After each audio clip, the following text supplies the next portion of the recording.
Here we go again. Scott Stevens here with a look at some weather around the country and a few other hotspots where we're seeing some fascinating weather happening in Africa.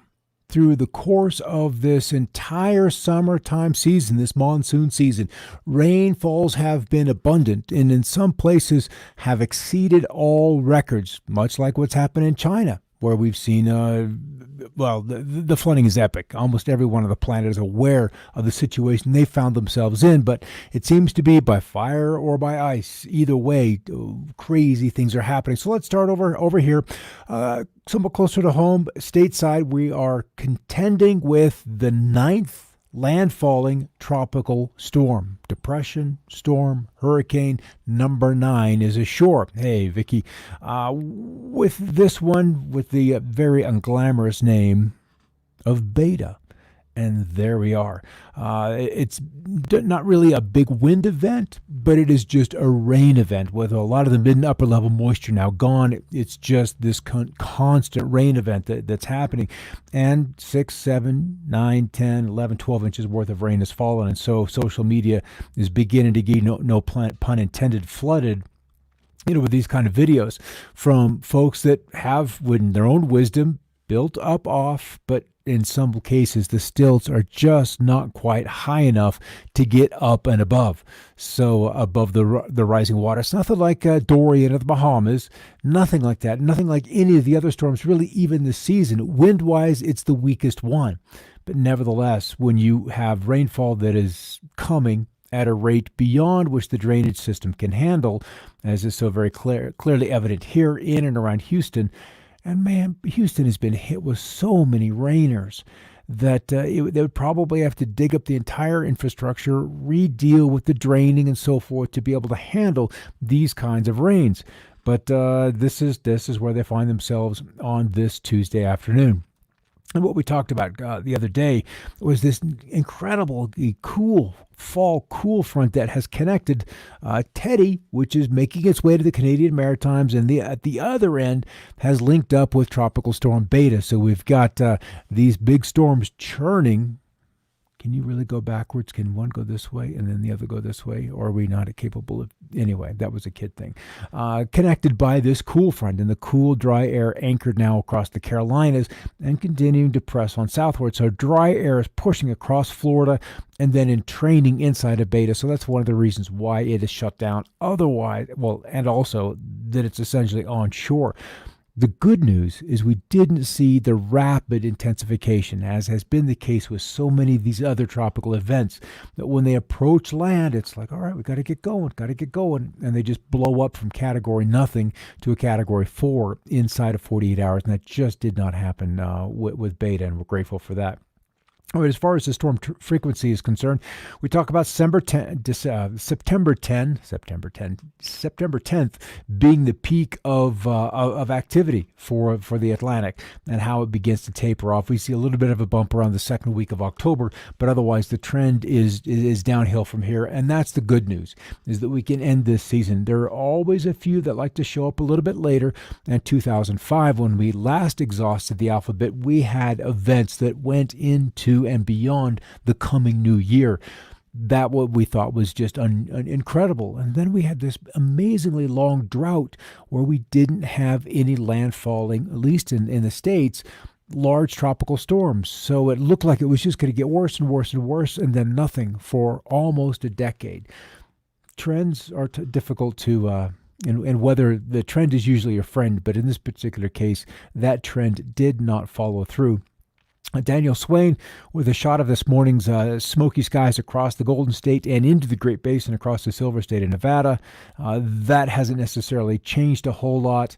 And then as we wind up and get into the middle of September, it's when we see the cooling conditions begin to take shape across the northern Arctic Ocean. When the sea ice begins to rebuild as the sun does not rise again at the North Pole until we get to the spring equinox in March. So 6 months of darkness, and we begin to see the poles re-icing up. So hottest summer on record in the Northern Hemisphere had a profound impact on the Arctic sea ice extent. We're at the annual minimum, and there's a lot more open water compared to normal for this time of year. And what we talked about yesterday, and over at Suspicious Observer observer with an O or a zero, suspicious observer, and zero with an observer. You can Google it. And then Ben over there has some interesting papers that talk about this and how important this ice is for it to eventually break up. And then it flushes out into the Atlantic with a surge of fresh water. And in doing that, it ends the warming. It's like the steam blowing off the top of a kettle. We've hit that point. The steam blows. The ice breaks up. The fresh water is flushed into the Atlantic. And then that begins the next multi-thousand-year cold spell. So this is an event that has happened over and over and over again. And apparently once it reaches its apex, its peak, then that initiates the ensuing multi-hundred-year, multi-millennial cold spell. All right, this is why we say turn around and don't drown. Look at these guys, these expensive cars. Holy cow. You know, when you think you've got those big old wheels jacked up on those 20-inch rims and skinny tread that you can go just about anywhere, especially with a tonal top in place. But these are fresh 150s that just could not make it through, and even another one. So, yeah, you think you can, but ultimately it's too much. You can't get on through that. Let's escape out of this baby. All right, what's next? This is just a little more. This is a whole different kind of water, and this was China, of course, but it's one of those rogue waves that just pressed on inland, and that's when you're in the wrong place at the wrong time, because you didn't drive into it, you just drove into it. That's just kind of scary. All right, I think I like my mountains way too much. All right, national preparedness level at 5 as we get back to the interagency fire center. 78 large fires have burned 3.9 million acres. Still have 32,000 firefighters and support personnel assigned to the firefighters across West. We're still at 45,000. Is that actually accurate? Because that number is exactly what I read yesterday. So let's update this. 75 large fires have burned 3.7 million, and we still have 30,000 firefighters and support personnel plus on scene.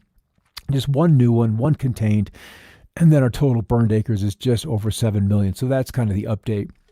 As far as what's changed in the wet condition or the dry conditions across the country is Maine. We've been talking about Teddy. This little guy that got picked up by the jet stream, this what was a fairly substantial tropical storm, it is now being lifted very quickly to the north and into far cooler waters.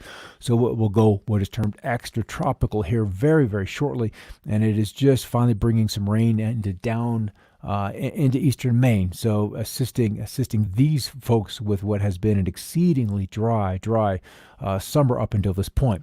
All right, we'll go from the drought off to the models. Let me see if I can refresh this. If we've got the last run in. Nope, negative, not quite ready. So the red areas and brown areas are where we're anticipating over the next 2+ weeks, little to below normal precipitation, and that's a large chunk of the country. Now, granted, this does take us through the first week of October, and October is one of the driest months. It's certainly the sunniest month nationwide, so that's what we're looking for that. The record temperatures, none today, none tomorrow. A little bit of warmth showing up Thursday and Friday, and once again, it's in the high plains or in the eastern portion of the Rockies. Some cool daytime highs as that chilly air still coming in off the Atlantic, originating in eastern Canada. That's in place, and that's about it for the extremes. Another hit on the flooding is Ethiopia, where they've been dealing with drought up until now. And now I was looking for amounts of rainfall so we could see 4 inches, 8 inches, 12 inches. How much was it? But there's actually no totals associated with it in my language. But numerous, well, let's just say hundreds of thousands out of their homes because of the moving and rising water. Stateside, 111 in Death Valley today, 22 in Whitefield, New Hampshire. That's back east, meaning the cool air has now encompassed a good portion of the eastern half of the nation.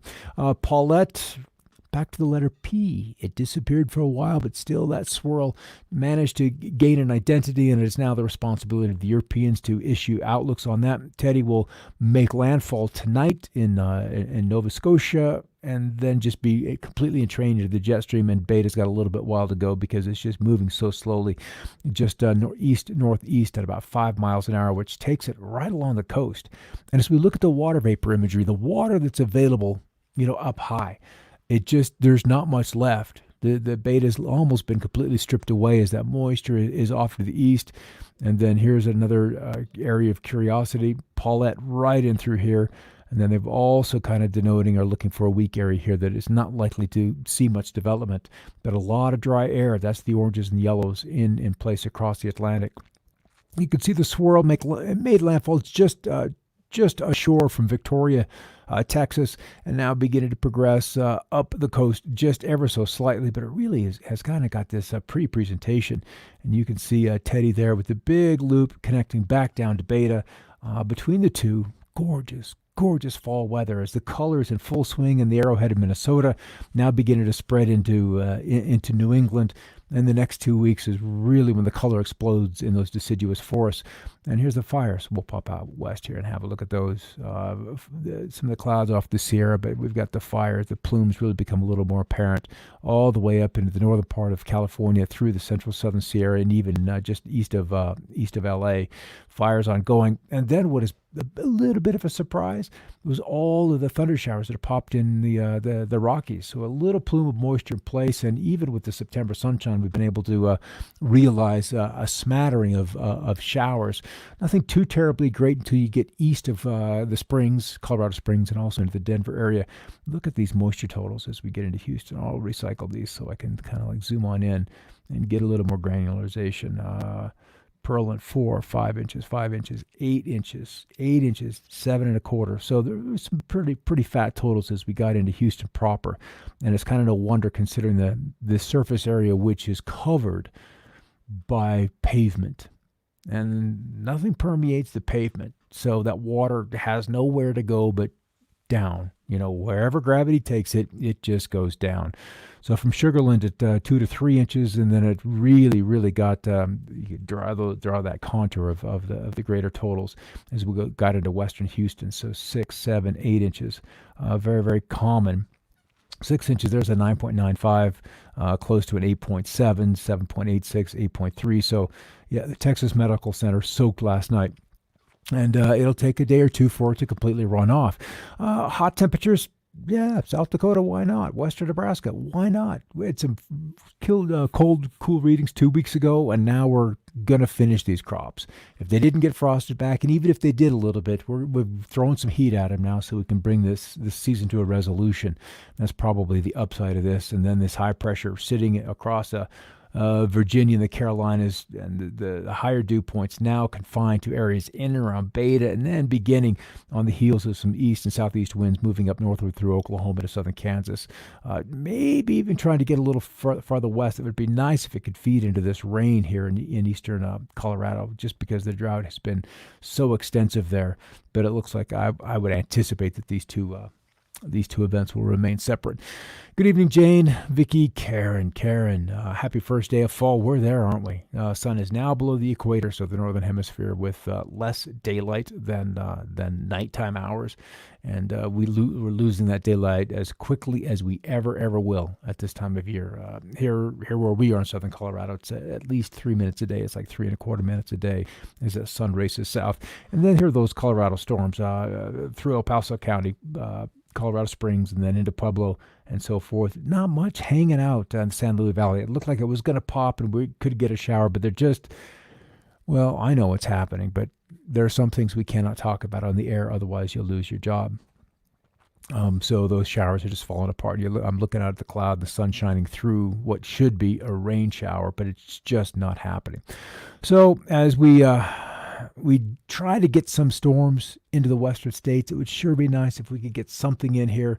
And I'll scroll this through, and Nevada, California, this ridge right in here just kind of flattens a little bit, but we don't get any troughiness. We don't get any troughiness into the jet stream. It reverts right back to a ridge. So that's a no-go as far as rainfall. And then the amplitude, the bridge really surges all the way to the Canadian Arctic. So whatever has to come through has to top that. And whatever is able to top that is going to pour down, just cascade like a waterfall back down. And then these little impulses will introduce a couple of waves of very chilly air into the eastern U.S., 10, 15, 25 degrees cooler than normal, and that's exactly how we're going to end September. Is the east will be very cool, and the west will remain on the dry side. They'll be unable to realize, much in the way of rainfall. As we look at temperatures as compared to normal, greens and blues, where we're cooler than normal. I'll just kind of animate this. There's 2 frames per day. So what we're looking at the west, you can see that heat just goes on, but then the cool just keeps manifesting and then surging off to the south. So the firefighters, they're in for the long haul. Whatever support they're going to need, we probably don't have enough in place. We're going to have to keep, supporting those teams. And places that saw the snows and saw some of that early September moisture will absolutely dry out. So they'll be at risk for fires once again. That's kind of a given. As the cool and wet weather even cool, because storms that originate in Canada in September aren't known to be terribly wet. They don't carry a lot of moisture because that air, as it comes in, it's just not all that wet. All right, let's update this, and this is actually snowfall. We'll see what comes in on the mountains. The colder place in the east. Let's speed this up, baby. Let's go. So we'll see some precip on those Canadian Rockies, and some maybe just east of Yellowstone, the Bighorns. But then there's just not a lot of even snow for our highest of elevations stateside. It remains in eastern Canada, so they've begun fall. Absolutely, they've begun fall. Yeah, Vicky, Africa has had kind of a crazy summer. The precip above normal is just it's ridiculous how much that has been. In fact, let's come back over here. Let's go from the stateside. Let's look at Africa. And the precip, again, where there's white, there's nothing. That's the Sierra. They don't get the Sahara. They don't get anything either way. So there's a lot more greens and blues. And as we get to the lighter blues, that's 5.5 inches above normal. So, Ethiopia, Somalia, those locations, they're going to continue to get that rainfall.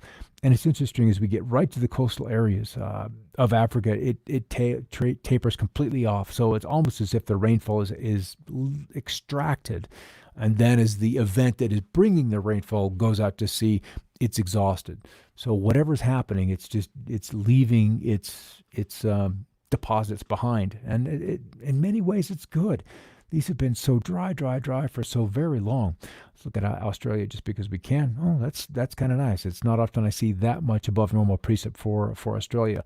That's over their southern and southeastern coastline, and even up into the northern reaches, some showers and thunder showers. South America, real quickly. Brazil finally getting into the rainy season. They've gone through a long, dry winter, long, dry winter. So they're getting some of those thunder showers showing up in the more jungly areas where we begin to get some elevation the farther west you go. And then as the whole of the northern hemisphere, because I can probably isolate this out and focus in on Asia so we can look at China. Oh my goodness, bless their hearts. That's just a lot more water. So Three Gorges, it did the show yesterday. It's still standing. I think there's an Elton John song about that. I'm still standing. But it's still standing, but there's no relief. Even upstream, there's just more above normal rain coming. And we're to the middle to end of September, even into October, when things should be winding down. Things really, really should be winding down. All right, good to see you guys over there. And have a great evening, each and every one of you. We'll be back tomorrow. I've got Mark Morano. Fascinating gentleman. As I watched some of his interviews he's done, because he, didn't walk into being a climate skeptic or denier, they call us. I think it's just more following scientific method and process without an agenda surrounding the investigative process, the scientific research. If you come at it completely objectively and not going anything, then you're going to probably come to different conclusions if you're not immersed into the agenda or the science of the day, as he likes to call it. So I look forward to that tomorrow. On Another Perspective, we'll spend an hour with what is arguably probably one of the biggest names in climate research. All right, have a great night, and I'll catch you tomorrow for a little roundup, see how Beta's doing, if we get any more crazy videos out of those Texas coastal regions. And then Mark Morano on Another Perspective. We'll catch you then. In the meanwhile, have a great night, and keep looking up.